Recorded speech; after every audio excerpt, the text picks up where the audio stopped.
So hi everyone, today we would be looking at proxies, like what are exactly proxies, what are the two types of proxies and why are they important. So this is going to be a very short video. We won't be diving very deep inside how they internally work and why are they working like that, but we will just go through an overview of how proxies work. So I will start with how many types of proxies are there. So there are two types of proxies. One is forward and the other is reverse. These are the two types of proxies that are there. Now we will individually look at both of them, how both of them work. And if you guys have watched my client server model video, it would be very easy for you. So let's talk about forward. So think like that. Currently we have a client, then we have a server. Now just imagine there is a person sitting between client and server. Let's say this is A, that is client, server is S obviously, and now this is a proxy. So a server that sits between the client, this is the client, and us and servers, and acts on behalf of the client. So this particular server is acting on behalf of this client, typically used to mark the client's mask the client's identity, because if this proxy is going to act as the server, as the client, this server will never get to know that who is this person. The server will think, okay, proxy is the person who is asking for the information, but actually proxy is not. Proxy is actually asking us on behalf of client. So it is going to mask the client's identity. So this is known as the forward proxy. Means simple proxy is also known as forward proxy. So let's look how it works. So the first step initially is A asks for the information to P, that okay, okay proxy, I want this particular information. Now proxy is going to ask the server 2. So now server will think, okay, proxy is the one who is asking me the information, okay, I will return it, and then it will return it 3. And now proxy is going to give the back information to client, that is 4.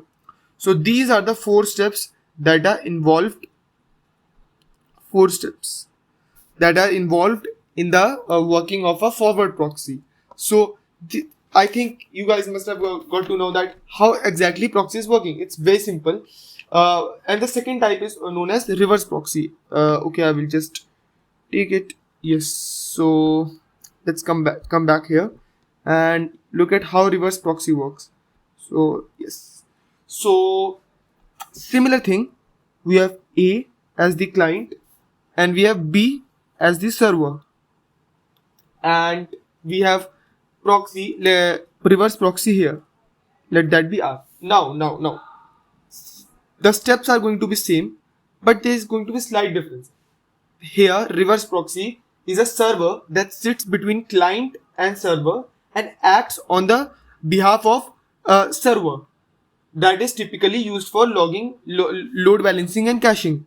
So when A asks for some data to B, it is actually going to ask to R, that would be reverse proxy, and A is going to think, okay, R is the server, but R is not the server, R is acting on behalf of B. So this is how reverse proxy work. The steps are going to be same. Let's take another color. Yes. So A is going to ask R. This is going to be the first step.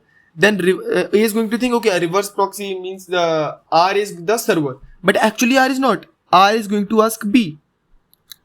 R is going to ask B, and B is okay, going to give it to R, the reverse proxy. So here you go, third step, and then it is going to return to 4. So these are the 4 steps involved. Very simple, got it? Now consider a case where both are working together. Something like this. You have A, and then you have B here, and you have proxy here, and then you have reverse proxy here. So how are going to things work here? So let's change the color. A is going to ask P to get the data. P is going to ask R. R is going to ask B, because P is acting on behalf of A and R is acting on behalf on B. Now B is going to return to R is going to return to P, and P is going to return to A. So in this we have both things working together, proxy and reverse proxy. Simple as that, nothing fancy. So this was it. Now let's take a real life example, like what is a service provider for proxy. So there is this term called Nginx. I know the spelling is a bit different than what it is pronounced. It is known as Nginx. So it's a very popular framework. It is a very popular framework that's often used as a reverse proxy and load balancer. So you can typically see here, it is actually acting as a load balancer. Okay. Think R here. Now A is not directly contacting with B. It is contacting through R. So it is actually acting as a load balancer, because all the load is coming to R, not B. We will look at how load balancers actually work in the next video for sure, so that things are clear for you. But for this video, let this be how proxies and reverse proxy work. So yeah, that was it from my side. I hope you have got an idea of how proxy work, what are proxy, and about Nginx, a very popular framework for proxy. So thank you and have a nice day.